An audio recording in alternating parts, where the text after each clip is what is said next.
अस्सलाम वालेकुम YouTube viewers, मेरी तरफ से आपको अस्सलाम वालेकुम। आज मैं आपके लिए एक मोटिवेशनल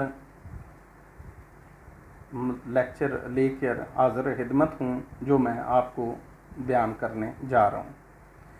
याद रखिएगा कि इस ज़िंदगी के अंदर कोई भी बड़ी कामयाबी एकदम से नहीं आ जाती। अगर कोई बहुत वर्ल्ड लेवल का एथलीट है तो आप सोचें कि वो इतना बड़ा एथलीट हो गया, हम तो उसके मुकाबले में कुछ भी नहीं।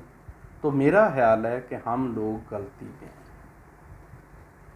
दुनिया का कोई भी एथलीट हो, दुनिया का कोई भी प्लेयर हो, पहला दिन उसका ज़ीरो से स्टार्ट होता है। पहला कदम लड़खड़ाता हुआ ही होता है, चाहे वो एथलीट हो, रेसलर हो, किसी और स्पोर्ट्स का बेहतरीन खिलाड़ी हो, या ज़िंदगी के डिफरेंट मराहिल। जैसे कि मैं एक टीचर हूँ, तो पहला दिन सक्सेस वाला नहीं होता।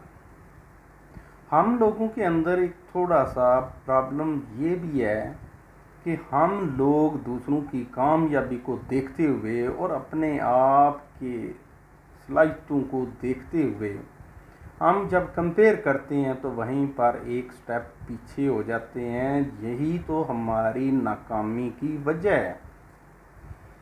One step forward is the main policy on which huge successes जो है ना हमें मिलती है।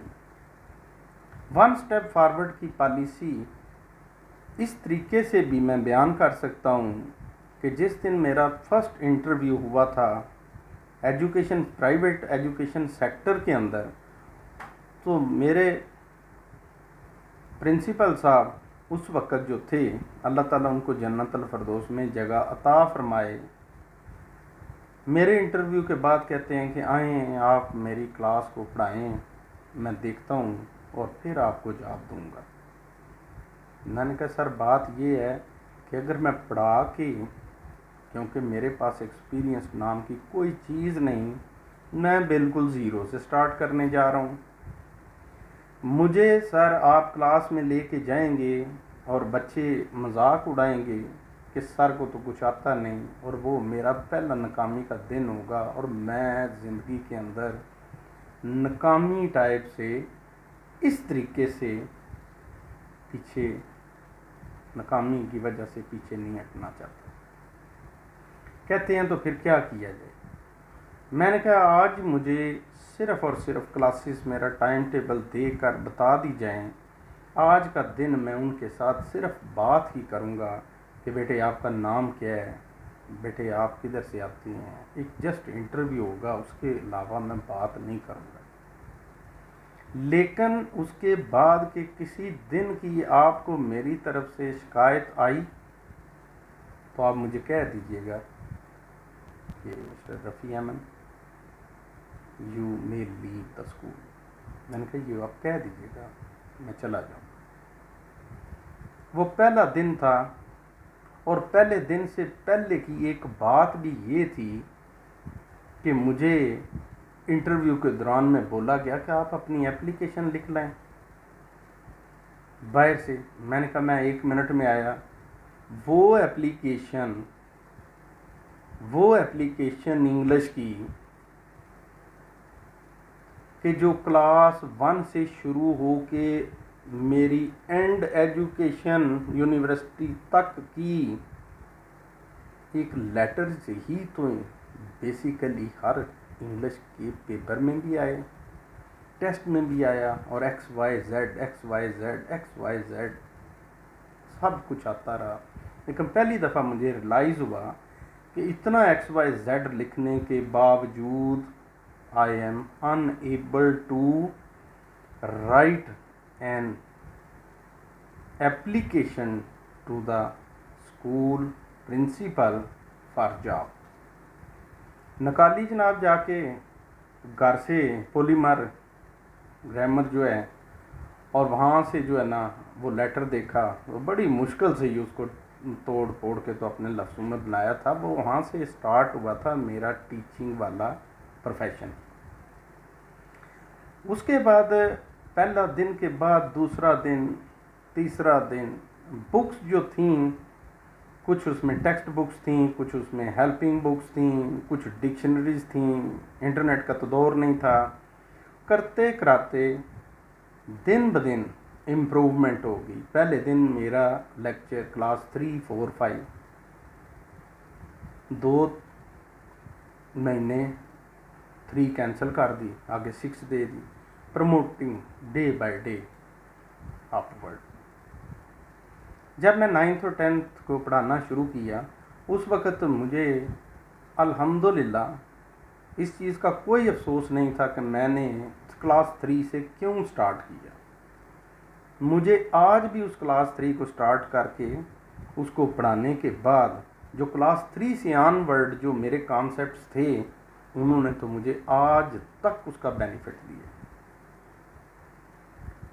करते करते लगातार की मसलसल मेहनत, लगातार एफर्ट, एक दिन ऐसा नहीं कि रिलैक्स होके बैठ गया हूँ कि सैलरी मिलना शुरू हो गई है तो अब उसको खर्च करें।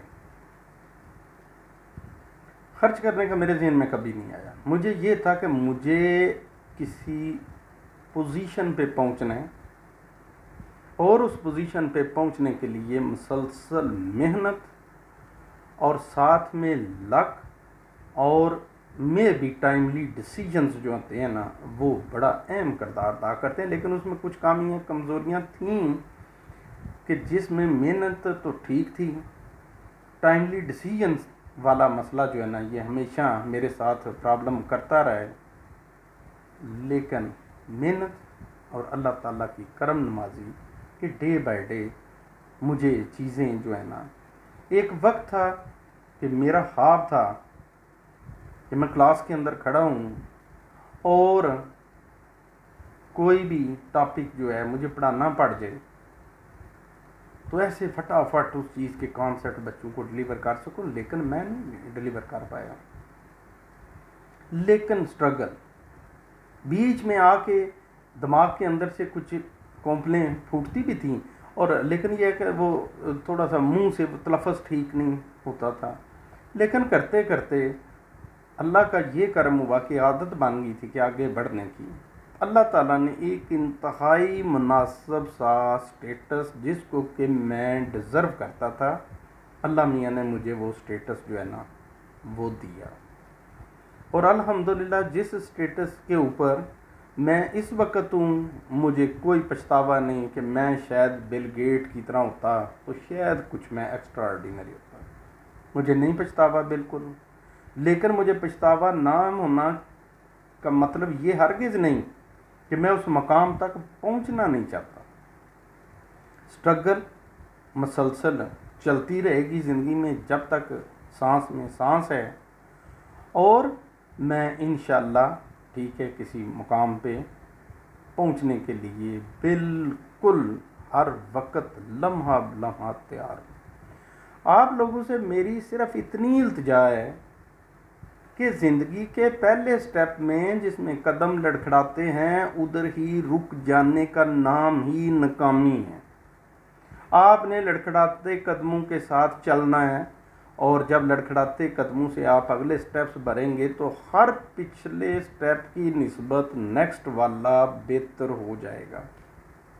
अल्लाह ताला आपको हिम्मत और ताकत दे कि आप ज़िंदगी के हर मैदान के अंदर जिसमें आप बिल्कुल भी अनाड़ी हैं और आपका शौक़ है, तो पहला स्टेप ज़रूर लीजिएगा। दूसरा स्टेप कंपैरेटिवली 2-4% ईजी होगा, और एक वक्त होगा कि आप जिस फील्ड में भी होंगे, आप उस फील्ड के माहिर तरीन लोगों के अंदर तसव्वुर होंगे। अल्लाह ताला आपको हमेशा के लिए कामयाब करे। अल्लाह हाफिज़।